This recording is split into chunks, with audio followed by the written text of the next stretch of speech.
Assalamualaikum warahmatullahi wabarakatuh. Ya, di sini kita akan belajar tentang materi kelas 6 tema 1, selamatkan makhluk hidup.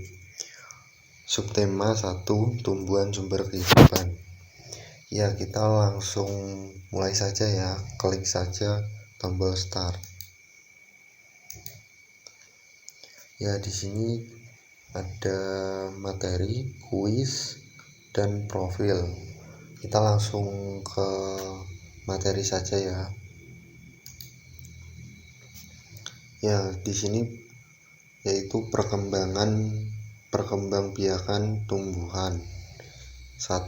Perkembangbiakan generatif atau secara kawin terjadi melalui proses penyerbukan dan pembuahan.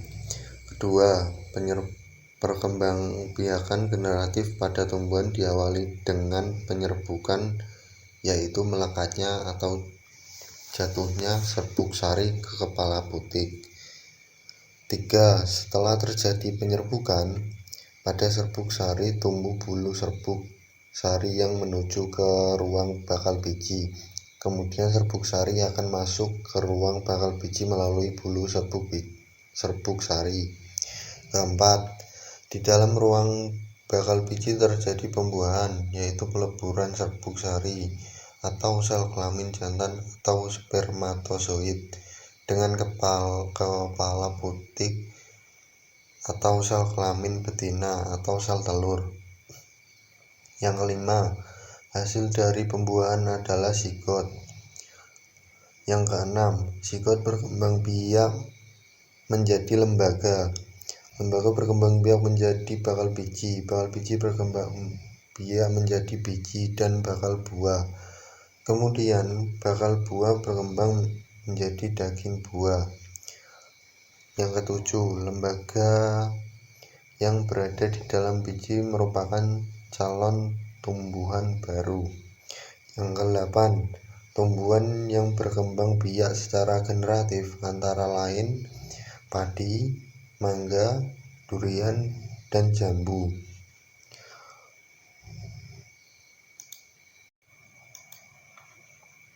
Bagaimana berkembang biak? Jagung merupakan salah satu tanaman yang dijadikan bahan makanan pokok di berbagai negara, salah satunya di Indonesia. Di Indonesia, penduduk Pulau Madura menjadikan jagung sebagai makanan pokoknya. Jagung merupakan salah satu tanaman penghasil karbohidrat yang sangat diperlukan oleh tubuh. Bunga jagung memiliki helai rambut halus pada bagian ujungnya. Pada helai rambut tersebut terdapat tepung sari.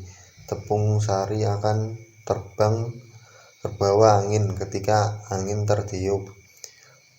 Tepung sari yang terbawa angin sebagian akan jatuh di kepala butik yang terletak di bagian bawah bunga pada pohon jagung yang lain. Ketika itulah terjadi pembuahan.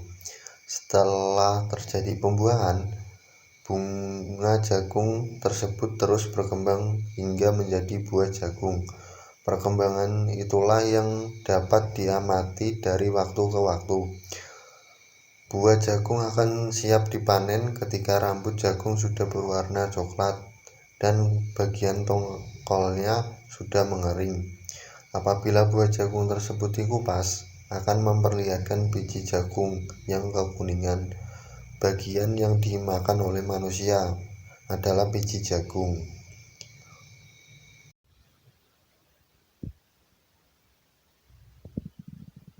Selanjutnya, macam-macam peralatan penyerbukan.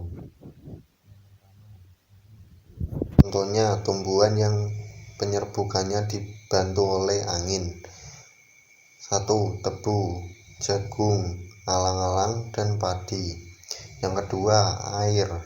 Contoh tumbuhan yang penyerbukannya dibantu oleh air antara lain ganggang, hidrilia, bakau, dan enceng gondok. Yang ketiga, serangga. Tumbuhan yang penyerbukannya dibantu oleh serangga antara lain jeruk, sawo, mangga, jambu, juga nangka.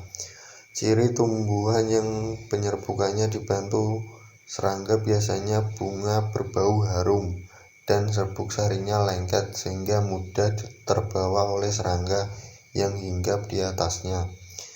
Yang keempat, manusia. Tumbuhan yang penyerbukannya dibantu oleh manusia, contohnya vanili.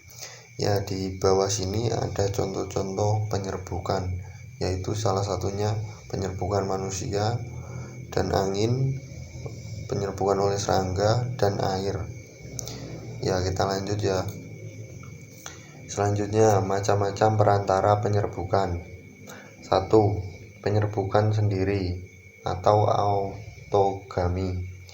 Penyerbukan sendiri atau biasanya disebut sebagai autogami merupakan jenis penyerbukan pada suatu bunga yang serbuk sarinya berasal dari bunga itu sendiri. Artinya, serbuk sari yang jatuh ke kepala butik pada bunga itu sendiri. Ciri-ciri penyerbukan sendiri bunganya termasuk bunga sempurna yang memiliki kelamin jantan dan betina dalam satu bunga saja. Contohnya tumbuhan mangga, jambu, bunga turi, bunga sepatu, rambutan, bunga telang, dan lain-lain.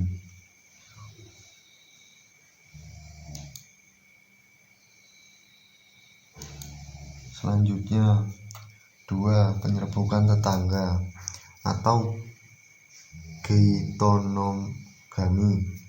Penyerbukan ini merupakan jenis penyerbukan yang serbuk sarinya berasal dari bunga lain pada tumbuhan tersebut. Artinya serbuk sari jatuh ke kepala butik pada bunga lain, tapi bunga itu masih terletak pada tumbuhan itu sendiri. Penyerbukan tetangga ini terjadi karena bunga jantan dan bunga betina pada tumbuhan tersebut tidak berada dalam satu bunga, sehingga membutuhkan dua bunga dalam tumbuhan yang sama untuk melakukan proses penyerbukan. Contoh tumbuhan yang melakukan penyerbukan tetangga antara lain adalah jagung, padi, kelapa, kelapa sawit, mawar merah, mawar putih, dan lain-lain. Ketiga, penyerbukan silang atau alogami. Pada penyerbukan silang atau alogami, jenis penyerbukan yang serbuk sarinya berasal dari bunga lain pada tumbuhan lainnya yang masih dalam jenis yang sama. Artinya serbuk sari jatuh ke kepala butik bunga lain yang berbeda tumbuhan, tapi masih sejenis. Penyerbukan ini kerap disebut dengan istilah persilangan atau kawin silang. Penyerbukan silang umumnya menghasilkan variasi keturunan karena perpaduan dua sifat tumbuhan induk. Contohnya, tumbuhan yang melakukan penyerbukan silang antara lain adalah melinjo, kamboja, pinus, mawar, dan lain-lain. Umumnya semua tumbuhan bisa melakukan penyerbukan silang, khususnya dengan bantuan manusia.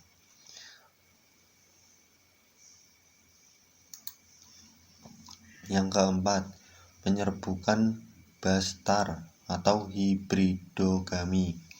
Penyerbukan bastar biasanya disebut juga dengan hibridogami, merupakan jenis penyerbukan yang serbuk sarinya berasal dari bunga lain pada tumbuhan lainnya yang berbeda jenis atau setidaknya mempunyai satu sifat beda.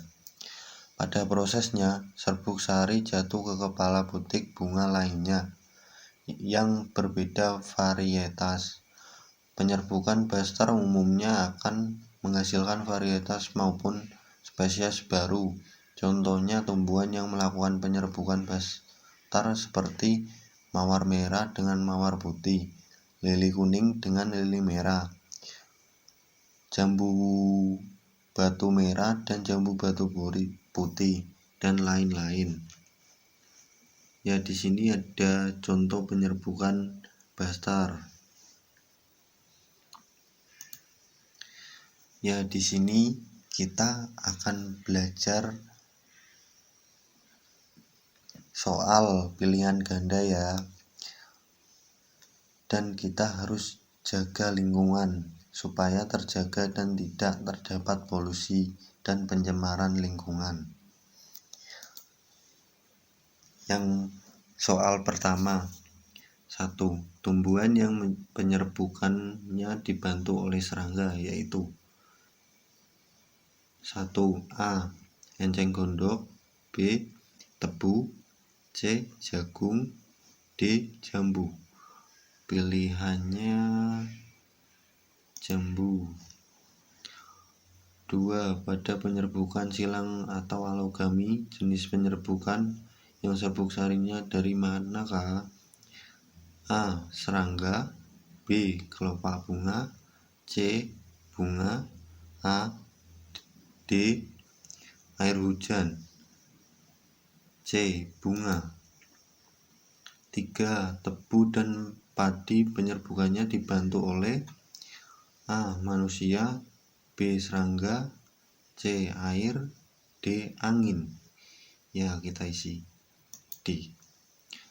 Yang keempat, di bawah ini yang tidak termasuk tumbuhan penyerbukan bastar yaitu A. Jagung dan singkong, enceng gondok dan teratai, mawar merah dan mawar putih, D. Tebu dan mangga.